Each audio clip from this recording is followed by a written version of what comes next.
شده؟ نمیدونم، فقط خالی کنی سری. برو.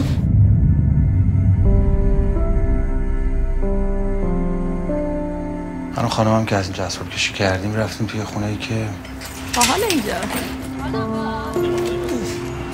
از که شانس آوردیم بالاخره.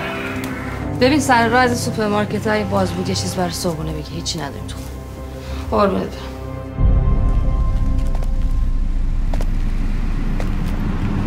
دانم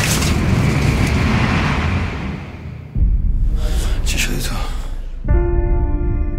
والا ما نمیدونیم چی شد.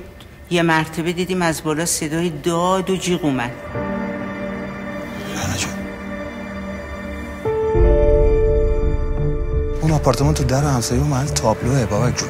والا یکی دو نفر نبودن رفت آمد میکردن خونه این خانم. اینو بپوش بریم کلانتری. نمیتونم، اذیت میشم واقعا. خب من چی کار کنم دیگه؟ من یه رو باید پیداش کنم. شما صاحب این ماشین هیچ وقت اینجا دیدین؟ تو یک کلمه نمیگه اونجا چه؟